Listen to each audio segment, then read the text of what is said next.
सबको जय मसीह। फिर से एक नए एपिसोड में आपका स्वागत करते हैं। हम लोग प्रार्थना के बारे में सीख रहे थे। मनुष्य कार्य करना बंद करते हैं तो परमेश्वर कार्य करना शुरू करते हैं। मनुष्य घुटना के बल रहता है तो परमेश्वर चलना शुरू करता है। आपके लिए परमेश्वर चलना शुरू करेगा। आपके लिए परमेश्वर कार्य करना शुरू करेगा। हालेलुया। मनुष्य अपने हाथ स्वर्ग की ओर उठाते हैं, आपके लिए परमेश्वर हाथ बढ़ाना शुरू करेगा। मनुष्य जब दरवाज़ा बंद करके प्रार्थना करना शुरू करेगा तो परमेश्वर उनके लिए नया दरवाज़ा खोलना शुरू करेगा। परमेश्वर अगर दरवाज़ा खोलेगा तो कोई उसे बंद नहीं कर सकता। आप अपना छोटा दरवाज़ा बंद करके प्रार्थना करना शुरू करेगा तो परमेश्वर आपके लिए नया बड़ा दरवाज़ा खोलना शुरू करेगा। हालेलुया। सीखने सिखाने का काम दो आदमी मिल करके करने वाला एक प्रक्रिया है। तीन बातें वहाँ पर मिल करके होता है। पहला पढ़ाने वाला व्यक्ति, दूसरा पढ़ने वाला व्यक्ति, तीसरा है पाठ्यक्रम। पढ़ाने वाला व्यक्ति अगर साधारण टीचर है तो वह उस पाठ्यक्रम को केवल सुना करके चल जाएगा। पढ़ाने वाला व्यक्ति अच्छा टीचर है तो वो उस पाठ्यक्रम को सिखा कर चल जाएगा। पढ़ाने वाला व्यक्ति अगर बहुत अच्छा टीचर है तो वो उस पाठ्यक्रम को पढ़ाने से पहले वो पाठ्यक्रम को पढ़ेगा, विद्यार्थी के बारे में जानकारी हासिल करेगा और उसके बाद पढ़ने लायक उसको बना देगा। उसके बाद वो पढ़ाएगा। उदाहरण के लिए एक मोबाइल है, चार्जर है, प्लग पॉइंट भी है। मोबाइल में चार्ज नहीं है तो वो कोई भी काम का नहीं है, बेकार है। अगर वो चार्ज में है तो वो बहुत काम करता है। एक साधारण मोबाइल में सैकड़ों एप्लीकेशन है। ये हमारा मोबाइल नहीं, ये केवल हमारा मोबाइल नहीं, ये हमारा बैंक है। हमारे लिए ये पोस्ट ऑफिस है, हमारे लिए हमारा स्कूल है, हमारा टीचर है। हमारा मोबाइल में हजारों व्यक्तियों का मोबाइल नंबर है, हजारों फोटो है, हजारों आराधना गीत वाला 2 गाने का किताब है, 3 डिक्शनरी है, बाइबल स्टडी का 60 से ज़्यादा किताबों का संग्रह है, खुद का बनाया हुआ टीचिंग मटेरियल हजारों पढ़ने का है, हिंदी इंग्लिश मलयालम गानों का वीडियो रिकॉर्ड इसी में है, बाइबल है, बहुत सारे प्रचारकों का वीडियो भी हम लोग अनलोड करके रखा हुआ है। बात करने के लिए सोशल मीडिया इस्तेमाल करते हैं, घड़ी का काम करता है, अलार्म का काम करता है, रेडियो का काम करता है, कैमरा का काम करता है, वीडियो कैमरे का काम करता है, टीवी का काम करता है, कॉपी का काम करता है। हमारा मोबाइल में दुनिया के जाने माने भाषाओं में ऑडियो बाइबल है, इंग्लिश हिंदी मलयालम का ये लिखित बाइबल है, बीटीएच और एमडी का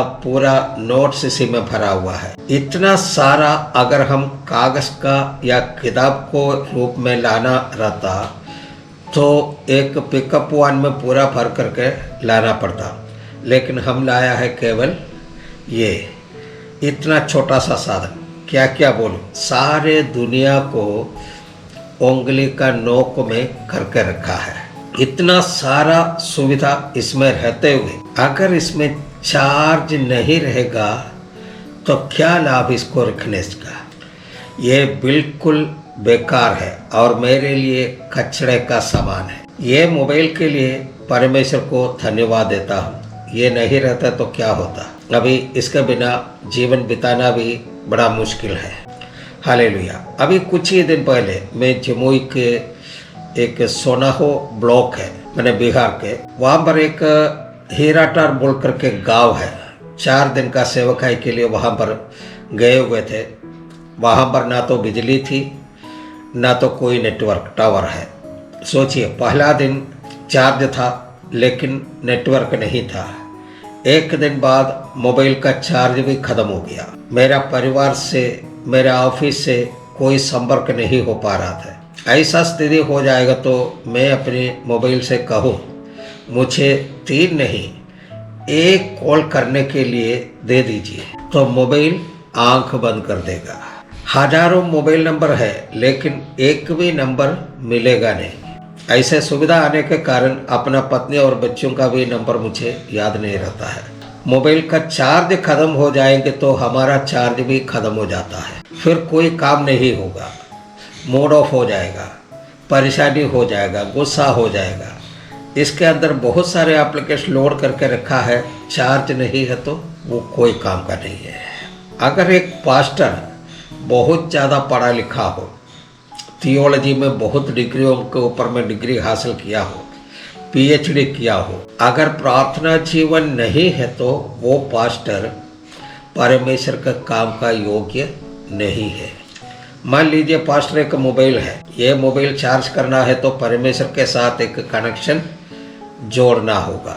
जैसे हम मोबाइल चार्ज करने के लिए चार्जर बिजली के प्लग पॉइंट पर लगाते हैं, जोड़ते हैं, जैसे परमेश्वर के साथ में कनेक्शन जोड़ने वाला एक काम है प्रार्थना। ज़्यादा प्रार्थना का मतलब है ज़्यादा चार्ज, कम प्रार्थना का मतलब है कम चार्ज, प्रार्थना नहीं का मतलब है चार्ज बिल्कुल नहीं। More prayer more power, less prayer less power, no prayer no power. आपके अंदर भी बहुत सारे एप्लीकेशन परमेश्वर ने लोड करके रखा है, लेकिन आपको चलाने के लिए आपके अंदर चार्ज नहीं है तो क्या लाभ है। आपके अंदर बहुत खूबियाँ हैं, आपके अंदर सामर्थ्य है, आपके अंदर शक्ति है, उसको जलाना होगा। उसको जलाने के लिए आपके अंदर चार्ज होना जरूरी है। कुछ पास लोगों को हम जानते हैं, बहुत आग के साथ किसी फील्ड में काम करते हैं, बहुत आत्माओं को जीतते हैं, कलीसिया शुरू करते हैं। कुछ समय के बाद वो कलीसिया धीरे धीरे धीरे धीरे ख़त्म हो जाते हैं। वो यही सोचते हैं कलीसिया बन गया, अब हमारा कोई ज़्यादा काम तो है नहीं। इसका कारण यही है वो पास्टर लगातार अपने आप को चार्ज करना बंद कर दिया। हमारा कोई ज़्यादा काम नहीं है, ऐसे कितने लोग हैं, हमें बहुत ज़्यादा काम करना है, ये इच्छा रखने वाला कितने लोग हैं। सो आपको प्रार्थना का सीमा बढ़ाना पड़ेगा। प्रार्थना क्या है? प्रार्थना मनुष्य को परमेश्वर के साथ जोड़ने का जरिया है। जब आप प्रार्थना करते हैं तो आपका शक्ति बाहर निकलेगा। जब आप प्रार्थना करते हैं तो आपका आंख चमकने लगेगा, आपका आंख का रोशनी बढ़ेगा, आपका देखने का अंदाज बढ़ेगा, आपका दृष्टि का दायरा बढ़ जाएगा। आपका दृष्टि का जो दायरा बढ़ेगा तो आपको एक विजन मिल जाएगा। उस विजन को पूरा करने के लिए आपको अभिषेक से भरेगा। एक वचन को पढ़ेंगे, यिर्मयाह का किताब का 33 अध्याय उसका 3 वचन। मुझसे प्रार्थना कर और मैं तेरी सुनकर तुझे बड़ी बड़ी और कठिन बातों बताऊंगा जिन्हें तू अभी नहीं समझता। प्रार्थना करने से सबसे पहले आपको ज्ञान बढ़ेगा। इसको हम कहते हैं दर्शन, यानी कि प्रकाशन। प्रार्थना करने वालों को परमेश्वर आंतरिक आंख देगा। इसका मतलब यह है कि जो हमारी बाहरी आंखों से देख नहीं सकता है, हमारी बाहरी आंखों को अदृश्य है, उन्हें देखने के लिए आंतरिक आंख देगा।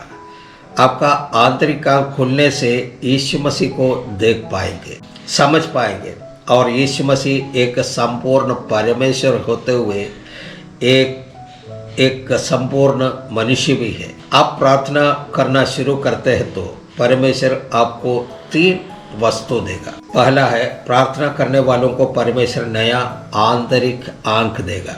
मलयालम में वहाँ पर एक पद का इस्तेमाल किया है, वो है अगोचरमायद। इसका मतलब यही है जो अपनी बाहरी आंखों से देख नहीं सकता है वो चीज़। दूसरा बात क्या देगा? प्रार्थना करने वालों को परमेश्वर नया कान देगा। इसका मतलब यही है जो बात बाहरी लोग सुन नहीं सकता है, वो बात आपको सुनाई पड़ेगा। हे मेरे प्यारे भाइयों और बहनों, आपको एक नया आंख और एक नया ज्ञान का जरूरत है। तीसरा है, प्रार्थना करने वालों को परमेश्वर नया जीव देगा। अगर आप ज़्यादा प्रार्थना करते हो तो आपके आँखों को एक नया प्रकाश, आपके कानों को एक नया शब्द, आपका जीभों से एक नया वाणी परमेश्वर देगा। हालेलुया। पुराना नियम में प्रार्थना करने वाली एक माता जी थी जिसका नाम था हन्ना। उनका बेटा का नाम था शमूएल, आप लोग सब जानते हैं। उसका बचपन में चर्च में ही रहकर वचन को पढ़ रहा था और अभी उसका उम्र है 13-14 साल। प्रार्थना करने वाली एक माता जी का बेटे का कान को परमेश्वर ने खोल दिया। परमेश्वर ने उसको एक विशेष कान दिया। उस कलीसिया में एक बुजुर्ग पास्टर भी था, उनका नाम है एलिया। एक दिन रात में एक आवाज, हे शमूएल, हे शमूएल। शमूएल जो 13-14 साल का लड़का है, नवयुवक है, अच्छा नींद सोने का उम्र भी है, फिर भी वो उठा। नींद नहीं आने वाला एक बुजुर्ग पास्टर बगल में है, लेकिन ये शब्द उन्होंने नहीं सुना, शमूएल को सुनाई पड़ा। एक नई आवाज को सुनने के लिए एक विशेष कान परमेश्वर ने शमूएल को दिया। पहला शमूएल 3 अध्याय 1 से लेकर के 11 वचन तक पढ़ने से इस सारा मैटर आपको वहाँ पर मिलेगा, आप पढ़ लीजिएगा। लेकिन यहाँ पर हम उसका सारांश बता देते हैं। जैसे ही शमूएल को ये आवाज़ सुनाई पड़ा, शमूएल उठकर एलिया पास्टर के पास गया और पूछा, आपने मुझे बुलाया? एली ने बोला, नहीं, तुम जाकर के सो जाओ। शमूएल जाकर के सो गया। फिर से वही आवाज़, हे शमूएल, हे शमूएल। शमूएल उठकर एली पास्टर के पास फिर गया, पूछा, आपने मुझे बुलाया? अगर मैं वहाँ पर रहता, वो पास्टर का एलिया का बदले में मैं रहता, उसी दिन शमूएल को डांट कर भगाता। मुश्किल से नींद आता है, उसमें भी तुम मुझे सोने नहीं देते हो। मेरे उतने उम्र होने के बाद भी नींद से जागने का बाद फिर नींद नहीं आता है। ये पास्टर तो ऐसे ही बुजुर्ग हो चला। ये पास्टर अच्छा पास्टर है, इसलिए डांटा नहीं और बोला, तुम जाकर के सो जाओ। शमूएल जाकर के फिर सो गया। अब एली को मुश्किल से नींद लगते ही तीसरा बार दौड़ करके शमूएल आया, एलिया को जगा दिया, पूछा, आपने मुझे बुलाया?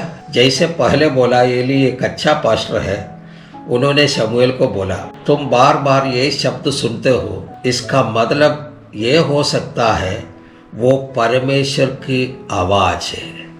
हालेलुया। और उनसे कहा, अगर फिर से ये आवाज सुनेंगे तो बोलना कि मैं सुन रहा हूँ। आप बताएं, मैं परमेश्वर की आवाज़ सुनने के लिए तैयार हूँ। कितना अच्छा पास्टर है। दूसरा कोई सुन न सका, वो आवाज़ शमूएल लड़के ने सुना। लेकिन एली पास्टर जो परमेश्वर की ही सेवा करते हैं, करते करते बूढ़ा हो चले, लेकिन उन्होंने परमेश्वर के आवाज़ कभी नहीं सुना। हालेलुया। प्रार्थना करने वालों को परमेश्वर एक नया आवाज़ को सुनाएगा। प्रार्थना करने वालों को परमेश्वर नया आंख देगा, रोशनी देगा, ताकि वो दर्शन को देख सके। एक दिन यशायाह भविष्यवक्ता प्रार्थना करने के लिए बैठा तो परमेश्वर का दर्शन देखा। उनका आंख खुल गया। उनका आंखें खुल जाने से परमेश्वर के सिंहासन को देखा, तब अपने कमियों को देखा और समझा। यशायाह प्रार्थना में परमेश्वर का वाणी को सुना, उनका कान खुल गया। मैं किसको भेजूं, ऐसे सुनाई पड़ा। आप परमेश्वर से प्रार्थना करेंगे तो एक नया आवाज सुनाई पड़ेगा। परमेश्वर नया आंख देगा, रोशनी देगा, ताकि वो दर्शन को देख सके।